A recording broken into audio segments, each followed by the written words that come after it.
Pasta খেতে আশা করি ছোট থেকে বড় প্রত্যেকেই খুবই পছন্দ করে। আর আজ আমি খুব সহজ পদ্ধতিতে সেরা স্বাদের এই টেস্টি পাস্তার রেসিপিটাই শেয়ার করছি। আশা করছি রেসিপিটা আপনাদের প্রত্যেকেরই খুবই ভালো লাগবে। নমস্কার বন্ধুরা, গীতাস রান্না বান্নাতে আপনাদের সবাইকে স্বাগত।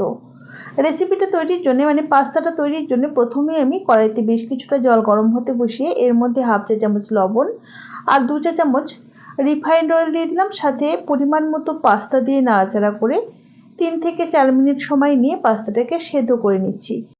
পাস্তা সেদ্ধ হতে কিন্তু বেশি সময় লাগে না, মোটামুটি 3-4 মিনিটের মধ্যে দেখুন পাস্তা সেদ্ধ হয়ে গেছে। এবারে পাস্তাটাকে একটা স্ট্রেনারের মধ্যে নামিয়ে জল ঝরাতে দিয়েছি। এদিকে গ্যাসে একটা কড়াই বসিয়ে দিয়ে দিয়েছি অল্প পরিমাণ রিফাইন্ড অয়েল। অয়েলটা গরম হয়ে গেলে দুটো ডিম ফাটিয়ে দিয়ে দিয়েছি, সাথে অল্প পরিমাণে একটু নুন দিয়ে এই ডিমটাকে ভেজে নিচ্ছি। খুব বেশি সময় নিয়ে কিন্তু ডিমটা ভাজবো না, মোটামুটি 1 থেকে 1.5 মিনিট সময় নিয়ে ডিমটাকে ভেজে নিয়ে এটাকে নামিয়ে নিচ্ছি। এবারে আরও একটু তেল আমি যোগ করে দিলাম, খুব বেশি তেল দেবার দরকার নেই। এবারে অল্প পরিমাণে একটু রসুন কুচি আর আদা কুচি দিয়ে নাড়াচাড়া করে মোটামুটি 30 থেকে 40 সেকেন্ড সময় নিয়ে ভেজে নিলাম। এবারে এর মধ্যে দিয়ে দিচ্ছি দুটো মাঝারি সাইজের পেঁয়াজ কুচি আর পরিমাণ মতো বা ঝাল বুঝে কাঁচা লঙ্কা কুচি। ঝালটা নিজেদের পছন্দ মতো ব্যবহার করতে হবে। যারা পেঁয়াজ রসুন খান অথচ ডিম খান না, তারা কিন্তু ডিমটাকে বাদ দিয়েও এই পাস্তাটা বানাতে পারেন। তো হালকা একটু নাড়াচাড়া করে নেওয়ার পর এর মধ্যে বিনস, ক্যাপসিকাম আর গাজর কুচি দিয়ে দিয়েছি স্বাদ মতো নুন। মোটামুটি 2 থেকে 3 মিনিট সময় নিয়ে এই সমস্ত কিছুকে একটু নাড়াচাড়া করে ভাজা ভাজা করে নিলাম। অনেকটা নরমও হয়ে গেছে। এই সময়তে এর মধ্যে দিয়ে দিচ্ছি একটা একটু বড় সাইজের কুচি করে নেওয়া টমেটো।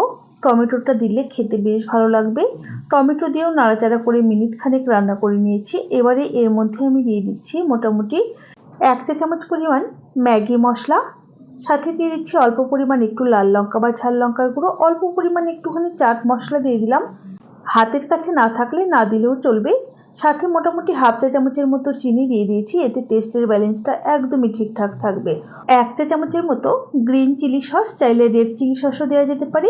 মোটামুটি হাফ চা চামচের মতো সয়া সস আর 1 চা চামচের মতো টমেটো সস দিয়ে সমস্ত কিছুকে খুব ভালোভাবে জাস্ট একটু নাড়াচাড়া করে মিশিয়ে নিলাম। এবারে আগে থেকে সেদ্ধ করে জল ঝরিয়ে রাখা পাস্তা দিয়ে সমস্ত কিছুর সাথে খুব ভালোভাবে নাড়াচাড়া করে মিশিয়ে নিতে হবে। মোটামুটি 1 থেকে 1.5 মিনিটের মতো সময় লাগবে এই কাজটা করতে। এবারে আমি একটা বোলের মধ্যে খুব অল্প পরিমাণে একটু জল নিয়েছি, এর মধ্যে হাফ চা চামচ কর্নফ্লোর দিয়ে জলে খুব ভালোভাবে গুলে নিচ্ছি। এবারে এই কর্নফ্লোর মিশ্রিত জলটাই এর মধ্যে দিয়ে দিলাম, সাথে ভেজে রাখা ডিমগুলো দিয়ে খুব ভালোভাবে নাড়াচাড়া করে সমস্ত কিছুকে মিশিয়ে নেব আর 1 থেকে 1.5 মিনিট সময় নিয়ে রান্না করে নেব। তাহলেই তৈরি হয়ে যাবে আমাদের দারুণ সুস্বাদু এগ পাস্তা। রেসিপি কেমন লাগলো অবশ্যই জানাবেন। ভালো লাগলে একটা লাইক করবেন আর বন্ধুদের সাথে প্রচুর শেয়ার করবেন। চ্যানেলে নতুন হলে পাশে থাকা বেল আইকন সমেত চ্যানেলটিকে সাবস্ক্রাইব করে নেওয়ার অনুরোধ রইল। তাহলে আজ এই পর্যন্তই। সকলে ভালো থাকবেন, সুস্থ থাকবেন। হাজির হয়ে যাব নতুন কোনো রেসিপি নিয়ে। ধন্যবাদ।